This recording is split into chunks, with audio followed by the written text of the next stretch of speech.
레위기 5장 17절부터 19절까지 함께 읽겠습니다.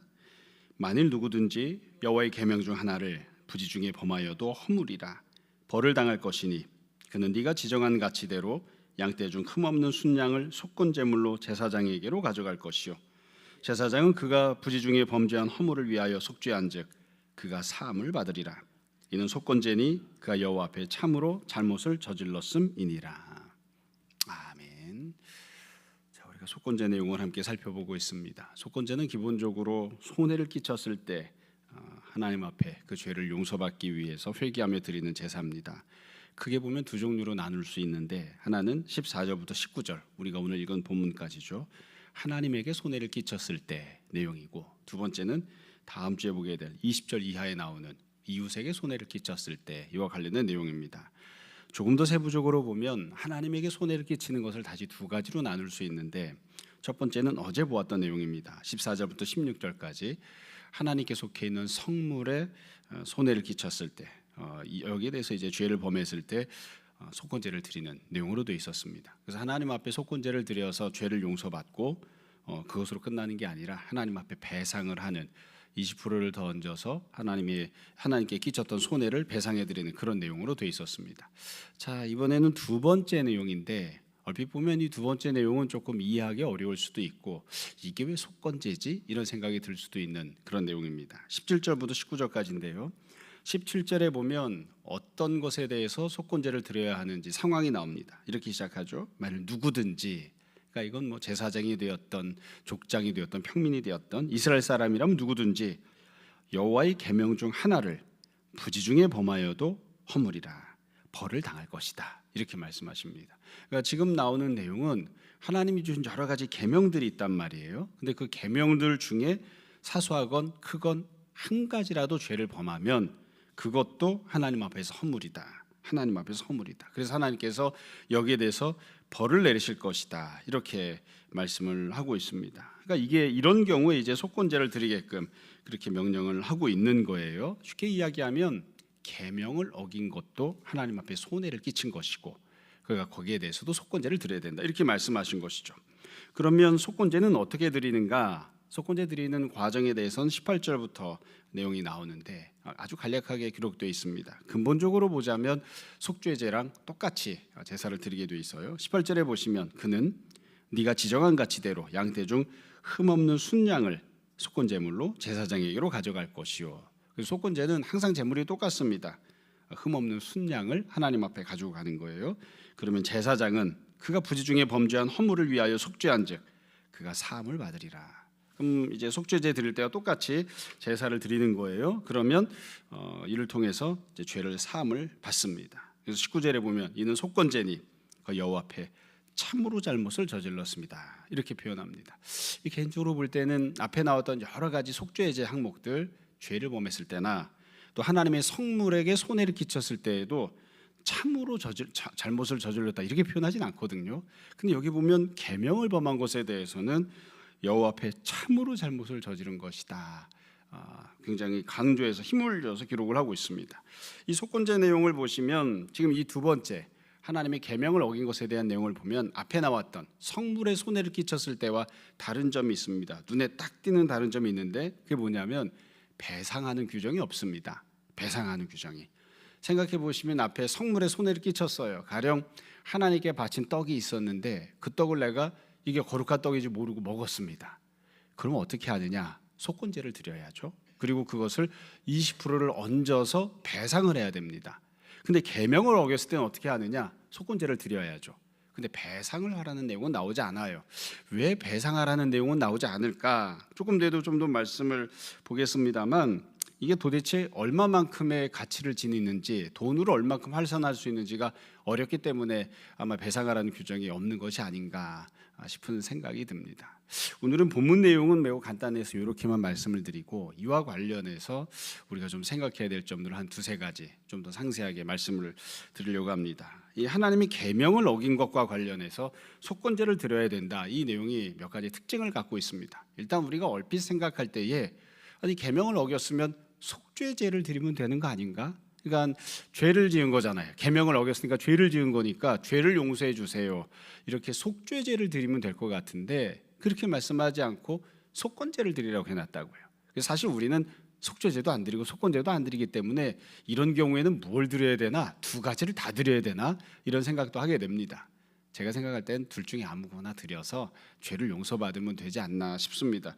이 부분이 이제 우리가 생각해야 될 첫 번째 특징인데, 율법을 범한 것, 하나님 앞에서 죄를 지은 것에 대해서도 하나님께 손해를 끼친 것으로 간주했다는 것이 매우 중요합니다. 그러니까 하나님께서 무엇을 말씀하시냐면 물질적인 손해를 끼친 게 아니라 신앙에 있어서 영적인 부분에 있어서 손해를 끼친 것도 손해를 끼친 거라고 그렇게 하나님이 규정하시는 거죠. 이게 손해를 끼친 부분이니까 속건제를 드리라고 하는 거잖아요. 그럼 지금 하나님께 어떤 부분에서 손해가 된 것인가 보면, 이 율법을 범했다, 계명을 어겼다, 이걸 다르게 표현하면 하나님과 이스라엘사이에 맺었던 언약이 깨졌다, 이렇게 이야기할 수 있습니다. 하나님이 이스라엘 백성들을 구원하시고 언약 백성 삼으셨죠. 그리고 나서는 율법을 지키고 살라 했는데 그 율법을 어겼으니까, 율법을 깼으니까 하나님과 맺은 언약이 깨진 겁니다. 하나님과의 언약이 깨졌다는 것을 달리 표현하자면 하나님과 이스라엘 사이에 관계가 파탄이 난 겁니다. 관계가 깨지는 그런 상황이 된 것이죠. 그러니까 언약 관계가 깨지는 그런 상황이 된 거예요. 이렇게 언약 관계가 깨진 것에 대해서 하나님께 손해를 입힌 것이다, 이렇게 보시는 거거든요. 그래서 우리가 생각을 해봐야 됩니다. 하나님과의 언약이 깨지면 그건 어느 정도 손해를 하나님께 끼친 걸까요? 어느 정도? 하나님과의 언약이 깨졌어요. 어느 정도 손해가 본 걸까요? 여러분, 이거는 상정하기가, 계산하기가 매우 어렵습니다. 왜냐하면 언약 자체만 놓고 보면 이거는 100만 원짜리, 1000만 원짜리 이렇게 계산하기가 어렵거든요. 그러나 우리는 구약 역사와 이스라엘이 어떻게 해서 언약 백성이 되었는지를 잘 압니다. 하나님이 이 언약을 맺기 위해서 이스라엘 백성들에게 계명과 율법을 주기 위해서 어떻게 하셨는가? 이스라엘 백성들은 원래 애굽에서 종살이를 하고 있었잖아요. 근데 하나님께서 그들을 구원을 하시죠. 그 구원하기 위해서 애굽의 왕 통치자였던 바로와 하나님이 전쟁을 벌이시고, 바로가 죽어도 안 내보내려고 하는 것을 하나님께서 힘으로 승리하시고 억지로 끄집어내신 거잖아요. 그러니까 이 이스라엘 백성들이 원래 종살이하고 있었는데 그 종살이하던 그대로 내버려두고 언약을 맺으신 게 아니라 그들에게 해방을 주시고 자유를 주시고 그들을 이끌어내신 다음에, 그것만 하신 게 아니죠. 날마다 만나와 메추라기를 하늘에서 그 200만 명 다 먹게끔 날마다 공급해 주시고, 그리고 난 다음에 그들과 언약을 맺은 거예요. 근데 지금 그게 깨졌다고요. 그러니까 이걸 계산을 하려고 하면 얼마나 많은 정도로 손해가 되는 것이냐, 돈으로 계산하기가 어려운 거예요. 조금 제가 이걸 편리하게 나이브하게 표현을 해볼게요. 여러분, 앞부분에 보면 성물에 대해서 손해를 끼쳤어요. 성물에 대해서. 그러면 우리가 배상을 하잖아요. 자, 어떤 것에 대해서 우리가 성물을 이렇게 손해를 끼쳤을까? 가령 떡에 대해서 우리가 손해를 끼쳤다고 칩시다. 하나님께 바쳤던 떡에 대해서 손해를 끼쳤어요. 떡값을 주면 됩니다. 얼마큼이나 할까요? 떡값이 집값이 비싸봤자 100만 원을 하겠습니까? 200만 원을 하겠습니까? 그러니까 거기에다가 배상을 하면 돼요. 만약에 우리가 성막에 손해를 끼쳤다고 치자고요. 우리가 생각할 때는 예배당 성전 그러면 흔히 뭘 생각하냐면 솔로몬 성전을 생각해요. 금으로 막 덕지덕지 발라놓은 그런 성전을 생각하는데, 지금 하나님이 말씀하시는 성막은 그런 건물로 된 성막이 아니죠. 텐트입니다. 텐트. 광야에서 치고 다니는 텐트예요. 그 텐트에다가 우리가 뭔가를 잘못해서 이스라엘 백성이 손실을 끼쳤어요. 얼마치나 될까요? 얼마치나? 별로 안 비쌉니다. 별로 안 비싸요. 우리가 우스갯소리처럼 그런 얘기 하거든요. 승용차를 딱 몰고 가고 있었습니다. 근데 갑자기 차가 고장이 나서 브레이크가 안 밟혀요. 그럼 어딘가 앞에다 갖다 받아야 되는데, 받고서라도 서야 되는데 어디다 갖다 받아야 될까요? 그때에 벤츠 이런 데다 갖다 받으면 안 됩니다. 국산차에 갖다가 받아야죠. 그렇죠?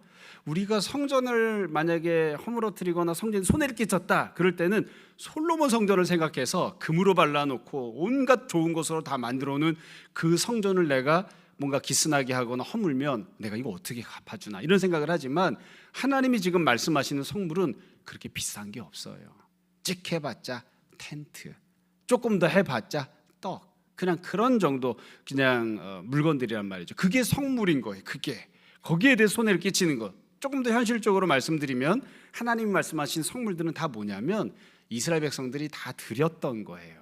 광야 생활하고 있는 이스라엘 백성들이 하나님께 드리는 정도, 그런 것들에 대해서 손해를 끼치는 것이기 때문에 사실은 속건제 드리고 배상을 한다고 해서 살림살이를 말아먹거나 평생 그냥 이거 더 이상 경제생활하기 어렵네, 나 이제 끝장난 것 같아, 이런 정도가 아닙니다. 그런데 하나님과 맺었던 언약을 깬다는 건 어떠냐면 이거는 값으로 환산을 할 수가 없어요. 내가 종으로 살다가 구원을 받았잖아요. 내가 종으로 살다 구원을 받았죠. 그리고 내가 하나님께 큰 은혜를 받았잖아요. 그러니까 이 모든 것들을 다 값으로 환산하기가 어렵다고요. 예전에 한번 우스갯소리처럼 그런 얘기를 한 적이 있었습니다. 저희 집에 첫째 녀석이 클 때에 주로 이제 사촌 형이었던 주연이가 입다 남은 옷들을 많이 물려받았거든요. 그래서 어느 날 외갓집에 갔는데 정진이랑 주연이가 싸움이 붙은 거예요. 뭐 사소한 이유 때문에 싸움을 했는데, 싸움을 하던 끝에 주연이가 정진이에게 얘기했습니다. 야, 그거 네가 입고 있는 거 내가 준 거니까 벗어. 그러니까 정진이가 치사해서 내가 아닙니다 하고서는 우통을 벗었어요. 바지도 벗었어요. 나중에 보니까 방에 들어갔더니 정진이가 이불을 폭 뒤집어 쓰고 있어요. 왜 뒤집어 쓰고 있나 봤더니 팬티까지 다 물려받은 거야. 그러니까 다 벗은 거죠. 싹 다 벗은 거예요. 여러분, 하나님께서 이스라엘 백성들에게 언약을 맺으실 때에 이스라엘 백성들이 갖고 있던 거 몽땅 다 하나님이 주신 거잖아요. 하나님이 몽땅 다 해서 이스라엘 백성들에게 언약을 주시고 이스라엘 언약 백성 삼으셨는데 지금 이스라엘이 그걸 깨버렸다고요. 그러니까 이걸 어떻게 값으로 환산을 합니까? 우리가 늘 이야기하죠. 예수님이 십자가의 달 우리를 위해 구원해 주셨습니다. 이건 우리가 돈 주고 사지 않아요. 이거는 하나님께서 그냥 공짜로 주시는 은혜입니다. 이걸 왜 공짜로 주실까요? 이유는 간단합니다. 이건 너무 값이 비싸서 값으로 헤아릴 수가 없어요. 돈을 주고 살려고 하면 살 수가 없기 때문에 하나님께서 그냥 주시는 거죠. 값없이 주시는 은혜예요. 값없이 준다고 하는 건 저렴하다는 뜻이 아니라 너무너무 값이 비싸서 우리가 갖고 있는 것으로는 도무지 살 수가 없어서 너무나 값비싼 은혜여서 하나님이 값없이 주신 거죠. 지금 그거를 깨버렸다고요. 그래서 이게 이제 속건제의 대상이 되는 겁니다. 다시 말씀드립니다. 하나님께 드려졌던 성물에 우리가 손해를 끼쳤을 때와 하나님과 맺었던 언약을 깼을 때에 어떤 게 더 크게 하나님 앞에 배상을 해야 되는 걸까요? 어떤 게 더 하나님께 크게 손해를 끼친 겁니까? 하나님과의 언약을 깨면 그게 하나님께 가장 큰 손해를 끼치는 겁니다. 두 번째로 여기서 우리가 자연스럽게 생각할 수 있는 점이 있습니다. 이건 어제도 말씀드렸던 내용인데 누가 이런 죄를 범할까? 이 부분을 생각해야 됩니다. 어제 제가 설명을 하면서 하나님께 바쳐진 성물에 손해를 끼치는 사람들이 있다고 했죠. 그럼 그건 그 사람이 배상을 해야 됩니다. 누가 성물을 가장 많이 손해를 끼치느냐? 제사장이 손해를 끼칠 가능성이 제일 높습니다. 제사장이 하나님 앞에 늘 뻔질나게 왔다 갔다 하니까 제사장보다는 대제사장이 더 이 속건제를 드려야 가능성이 높습니다. 가장 앞으로 하나님 앞에 나아가니까요. 그러면 거꾸로도 마찬가지입니다. 지금 하나님의 계명을 어기는 것에 대해 이야기를 하고 있잖아요. 하나님의 계명을 어기는 사람은 누굴까요? 신앙생활을 안 하는 사람입니다. 하나님을 멀리하고 있는 사람들이 이 하나님의 계명을 어길 가능성이 높습니다. 그러니까 제사장은 죄를 짓기는 하지만 그래도 무엇이 하나님 섬기는 것인지를 그래도 많이 알고 있으니까 어떻게든 적게 범하려고 노력을 해요. 근데 예수님을 믿는 것, 하나님을 섬기는 것에서 멀어질수록 어떠하냐면 그게 죄악인지 아닌지도 잘 모른다고요. 그래서 계속해서 죄를 범합니다. 계속해서 죄를 범해요. 그게 얼마나 큰 죄인지도 모르고 그냥 그렇게 하는 거예요. 그래서 이 속건제를 계명을 지키지 않고 계명을 어긴 사람이 하나님께 속건제를 드려야 한다 했을 때 여기 제일 많이 해당하는 사람은 누구냐면 앞에 있던 성물에 손해를 끼친 것과 정반대예요. 하나님을 잘 믿지 않는 사람, 그런 사람들이 하나님 앞에서 속건제의 대상이 되는 거예요. 간단합니다. 어떤 사람이 하나님을 잘 섬기려고 합니다. 근데 어쩌다 보니 하나님의 성물에 손을 댔거나 어쩌다 보니 내가 몰랐던 계명을 어기는 경우가 생겼습니다. 근데 그거 말고 하나님을 잘 안 섬기는 사람은 어떠냐면 날마다 가서 우상 숭배합니다. 날마다 가서 우상이 주는 것 앞에서 이것저것 먹고 있어요. 그 사람은 평생 가야 하나님의 성물에 손해를 끼칠 일이 없습니다. 예배당에 나오지도 않는데, 성막에 나오지도 않는데 무슨 하나님의 성물에 손해를 끼치는 일을 하겠어요. 우상과 더불어 먹고 살고 있잖아요. 그 사람이 하나님의 계명을 어기고 살고 있죠. 그러니까 그 사람이 하나님께 가장 큰 죄를 짓고 있는 것이고 하나님께 가장 심각한 손해를 끼치는 거예요. 한 가지를 더불어서 마지막으로 더 말씀드리려고 합니다. 이 본문을 보면 이 죄를 범할 때에 앞에 나왔던 모든 죄와 똑같습니다. 부지 중에 범이에요. 부지 중에 범한다고 하는 건 두 가지 중에 한 가지입니다. 뭐냐면 이게 이 죄악이 너무 사소한 죄악이다 보니까 내가 모든 거는 다 율법을 지켰는데 그것도 율법에 있었나? 이렇게 몰라서 부지 중에 죄를 범하는 경우도 있습니다. 근데 그건 말고 또 다른 경우에 부지 중에 죄를 범하게 되는데 그게 뭐냐면 지금 아까 말씀드렸던 것처럼 난 아예 하나님을 섬기지를 않아요. 성막 앞에 가지를 않아요. 그래서 이 떡이 하나님께 바친 떡인지 옆집에 가서 받아온 떡인지 구분이 없는 거예요. 구분이. 그래서 그냥 아무렇게나 막 행동하는, 그래서 부지 중에 죄를 범하는 경우가 있습니다. 그러니까 아예 하나님과 상관없이 사는 사람들이 그래서 율법도 범하고 부지 중에 죄도 범하는 그런 지경들을 만나기도 하는 거죠. 예전에 이제 그런 이야기를 이제 들은 적이 있습니다. 실제로 이제 그런 경험들도 있고요. 누군가가 무슨 일을 했는데 밖에 나가서 시장에서 쌈이 붙은 거예요. 그랬는데 막 소리 지르고 개새끼 막 소새끼 막 이러고 막 욕하고 난리가 났어요. 근데 나중에 보니까 이 싸웠던 사람이 상대방이 그냥 욕을 해도 욕을 하면 욕을 다 듣고 그냥 있었단 말이죠. 그런데 나중에 보니까 그 쌈 붙었던 사람 중에 한 사람이 목사님이에요. 그러니까 목사님은 된통 많이 당한 거지. 저쪽 사람은 막 욕지거리를 하고 이렇게 했던 거고요. 싸움이 끝나고 정리가 되고 흩어졌습니다. 그러니까 옆에 있던 또 다른 제3자가 얘기한 거예요. 막 욕한 사람에게 그래도 어떻게 목사님한테 그렇게까지 욕을 할 수가 있어.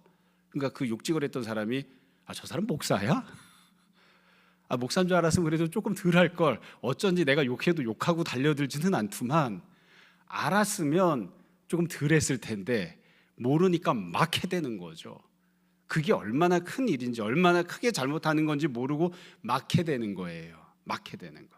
그러니까 이게 부지 중에 죄를 범하는 경우는 뭐냐면 신앙생활하지 않는, 하나님께 등 돌리고 살고 있는, 우상 섬기고 살고 있는, 그러다 보니 하나님 앞에 죄를 지으면서도 그 죄인 줄도 모르고 생활한 거예요. 그랬을 경우에 하나님 앞에 속건제를 드리라는 겁니다. 정리를 하겠습니다. 제가 이렇게 이런저런 말씀드렸습니다만 결국 속건제의 대상은 어떤 사람일까? 하나님께 손해를 끼친 사람, 그리고 계명을 어긴 사람, 이렇게 되어 있는데 계명을 어긴 사람들과 관련해서 우리가 꼭 기억해야 될 점은 그겁니다. 제가 어렸을 때부터 유치부 때부터 교회를 다니기 시작했는데 교회 가서 늘 듣던 얘기가 그겁니다.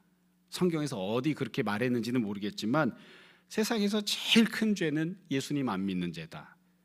세상에서 제일 큰 죄는 교회 나와서 예배 드려야 되는데 예배 안 드리는 죄가 제일 큰 죄다. 아무리 성공해도, 아무리 도덕적으로 살아도, 아무리 착한 일을 많이 해도 예수님 안 믿으면 그러면 그 죄는 용서받을 수가 없다. 그러니까 좀 죄를 짓고 살더라도 예수님 믿고 나와서 예배 드리고 어떻게든 예수님 말씀대로 순종하고 살려고 발버둥 치면서 그러다가 죄를 짓더라도 죄를 져야지 예수님과 상관없이 내 마음대로 살고 세상에 가서 살고 열심히 노력하고 살아도 그거 아무짝에도 쓸데없다. 이제 어렸을 때부터 그런 얘기를 늘 들었거든요. 근데 우리가 처음에는 그게 논리적으로 생각하면 잘 이해가 안 될 수도 있습니다만 사실은 그게 제일 큰 죄죠. 왜냐하면 예수님께서 누군가를 구원하시고자 십자가에 달려 돌아가셔서 참으로 보혈을 흘려주셨는데 그 보혈을 믿지 않으면 그 예수님의 핏값을 자신이 감당을 해야 됩니다. 그게 얼마나 큰 죄겠습니까? 그걸 어떻게 돈으로 환산을 합니까? 그래서 지금 하나님이 똑같이 말씀하시는 거예요. 네가 나를 잘 믿고 섬기는 사람이 돼야 되는데 네가 나에게 등을 돌리거나 나를 믿지 않거나 내가 너에게 준 계명을 어기거나 심지어 그게 죄라는 사실도 모르고 그게 죄였나요? 이런 지경으로 살거나 그것은 정말로 나에게 큰 손해를 끼친 것이다. 그러므로 그 죄에 대해서는 속건제를 드려야 돼. 내가 배상하라고는 하지 않을게. 그러나 그게 얼마나 큰 손해를 하나님께 끼친 것인지 생각하고 죄사함을 받으러 회개하러 나와야 돼. 이렇게 말씀하십니다. 여러분, 우리가 모쪼록 하나님 앞에서 하나님을 귀히 여기고 하나님을 섬기며 살고 하나님을 늘 가까이 하고, 물론 그러다가도 죄를 짓습니다만 그래도 늘 주님 곁에 붙어 살아가는 그런 모습으로 살았으면 좋겠습니다. 다른 것들에 손해를 끼쳐도 어찌하여든 물질적인 것에 손해를 끼치는 그건 어떻게든 이제 해결이 되는데, 주님 마음을 아프게 하거나 주님 마음을 상하게 하거나 아니면 주님을 잊어버리고 살거나 그렇게 살지 않는 우리 모두가 되었으면 합니다. 모쪼록 이와 같은 은혜가, 주님을 늘 가까이 하고 주님을 사랑하고 섬기며 살아가는 귀한 은혜가 우리 모두에게 풍성히 임하기를 주님 이름으로 축원합니다. 잠시 기도하겠습니다. 아버지 하나님, 은혜를 감사합니다. 우리를 구원하여 주의 자녀로 삼아주시고 우리가 주님을 가까이하며 주님을 사랑하며 살아가게 하시니 감사합니다. 우리가 주님 어떠한 상황 어떠한 일들을 만나도 주님으로부터 벗어나지 아니하고 또 주님에게서 도망치지 않고 언제나 주님의 울타리 안에 거하는 우리 모두가 되게 하여 주옵소서. 아버지 하나님, 우리가 참으로 주께서 우리를 십자가 보혈의 공로로 값주고 사셨는데 우리가 그 은혜를 소멸하거나 혹은 우리가 그 은혜를 등한히 여기거나 아니면 주님을 부인하거나 이와 같은 어리석은 모습 되지 아니하도록 상황에 휘둘리지 아니하고 늘 주님을 바라보고 살아가는 주님의 자녀들 되게 하여 주옵소서. 아버지 하나님, 또한 우리가 죄를 범할 때에 그것이 무엇이 되었건 잘 깨닫게 하시고 또 주님 앞에서 회개하는 마음으로 인정하게 하시고 우리가 또 다시 한 번 더 십자가 보혈을 붙잡고 의지하는 귀한 기회로 삼게 하여 주옵소서. 이 아침에 성도들이 기도할 때에 주께서 들으시고 응답하시기 원하며 이 모든 말씀 예수님 이름으로 기도합니다. 아멘. 하늘에 계신 우리 아버지여, 이름이 거룩히 여김을 받으시오며 나라가 임하시오며 뜻이 하늘에서 이루어진 것 같이 땅에서도 이루어지이다. 오늘 우리에게 일용할 양식을 주시옵고 우리가 우리에게 죄진 자를 사하여 준 것 같이 우리 죄를 사하여 주시옵고 우리를 시험에 들게 하지 마시옵고 다만 악에서 구하시옵소서. 나라와 권세와 영광이 아버지께 영원히 있사옵나이다.